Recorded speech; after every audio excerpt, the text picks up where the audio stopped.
किस बाप को पता नहीं है मेरी बेटी पे मोबाइल नहीं है? पता ना बाप को? बाप काय के लिए बने हो? हर बाप को पता है मेरी बेटी पे मोबाइल है। उसी बाप से पूछ रहा हूं, तुम्हारी बेटी के ट्रक चल रहे होंगे, बसें चल रही होंगी, फैक्ट्री चल रही होगी, कारखाना चल रहा होगा, हवाई जहाज ट्रेनें चल रही होंगी, कि मोबाइल के बगैर सब कुछ खत्म हो जाएगा, पूरा खानदान भूखा मर जाएगा। 3 रोटी खा रहे हो, 1.5 की अकल रखो।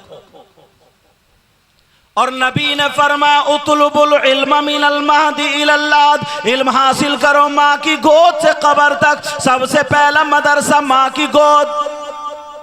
सबसे पहला मदरसा क्या बोलो? माँ की गोद। माँ की गोद। इस अम्मा को पता नहीं है मेरी बेटी जीने के आड़ में आधा घंटा किससे बात कर रही है?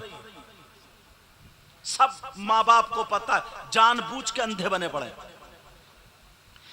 इस माँ को पता नहीं है मेरी बेटी आधा घंटा छत पे घूम घूम के किससे बातें कर रही है, कौन सा रिश्तेदार है। अब्बा जरा तुम बताओ, 3 महीने पे जो ये रिचार्ज हो रहा कहाँ जा रहा? कौन सा ऐसा रिश्तेदार है जिसके लिए तुमने मोबाइल खरीद के दे दिया? मुझे बताओ। इतना आजाद कर दिया, इतना आजाद कर दिया, क्या तुमसे हिसाब व किताब नहीं होगा?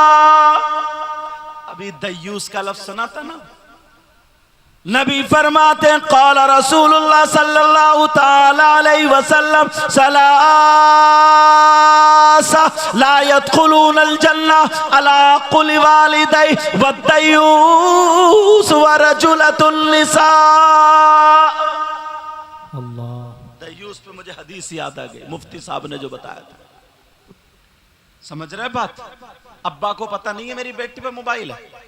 अब्बा को इतना पता है, इतने सीधे हो गए, इतने भोले हो गए, पता ही नहीं है बिल्कुल। वैसे सीधा नहीं है, वैसे जिसका ले लिया उसका दिया ही नहीं। वैसे मेंढे काटते काटते काटते काटते उसके पेड़ अपने खेत में को ले लिए, मेंढ उधर धकिया दी। वैसे सीधा नहीं है। ना जाने कितनों के रिश्ते तोड़वा दिए, ना जाने कितनों के झगड़े करा दिए, ना जाने कितनों को थाने कचहरी में पहुंचवा दिया, ना जाने कितनों की बुराइयां कर ली, गीबत कर ली, ना जाने कौन कौन से गुनाह कर लिए। बस इसी बात में सीधा है। क्यों दिया है बेटी को मोबाइल? है जवाब किसी के पास? हमारे यहाँ ना,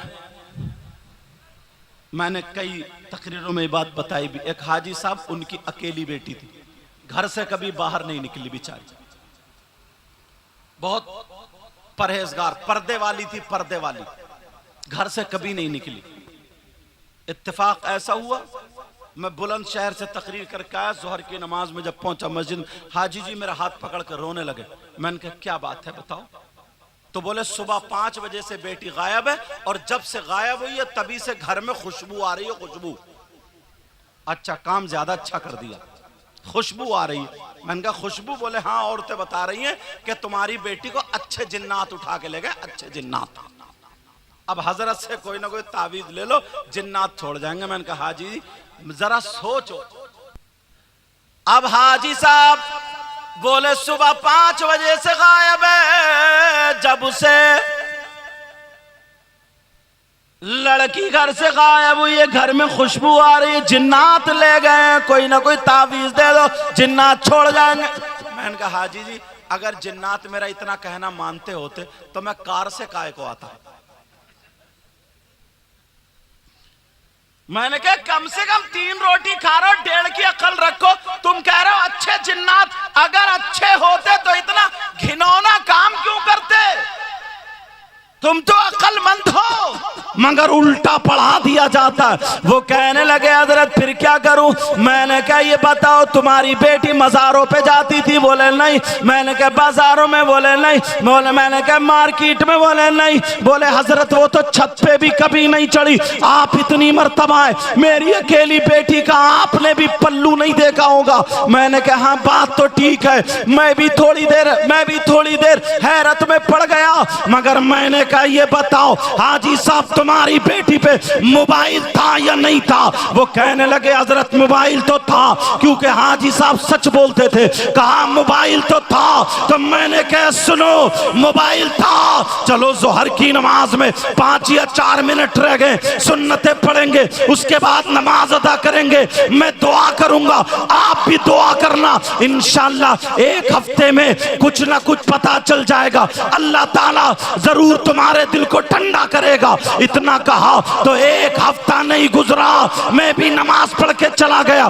3-4 दिन के बाद जब हाजी साहब से पूछा तो हाजी साहब की आंखों में आंसू आ गए और रो करके क्या जवाब दिया, मैं तुम्हें बताना चाहता हूं, किसी की बेटी पे इल्जाम लगाना नहीं चाहता हूं, बतौर इस्लाह ये बात बता रहा हूं, सुन लो।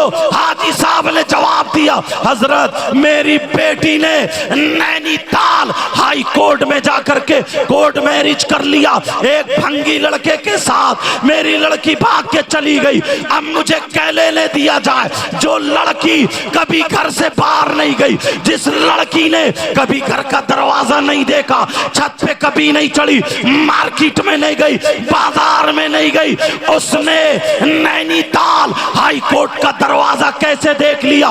बताओ मुझे क्या लेने दिया जाए? ये इसी मोबाइल की देन है, ये इसी मोबाइल की देन है। अगर तुम्हें बचाना है अपनी बच्चियों के हाथ से मोबाइल ले लो, वरना तुम शादियों में देखो हमारी बच्चियों के खाने का ढंग फिल्मों जैसा, पहनने का ढंग फिल्मों जैसा, ओढ़ने का ढंग फिल्मों जैसा, उठने बैठने का ढंग फिल्मों जैसा, पूरी जिंदगी देख लो फिल्मों जैसी। जो लड़की कभी बस्ती से निकल के बाहर नहीं गई, उसके पास बंबई का फैशन कहां से आया, गोवा का चालो चलन कहां से आया, मद्रास का कल्चर कहां से आया? बोलो, ये इसी मोबाइल की देन है। अगर सुधारना है तो बेटियों के हाथ से मोबाइल ले लो, और देना है तो इन्हें दीनी किताब और इस्लामी किताब। वाह वाह, नारे तकबीर, नारे रिसालत, मसलक आला हजरत फैजान मखदूम कायनात फलाह मिल्लत कॉन्फ्रेंस।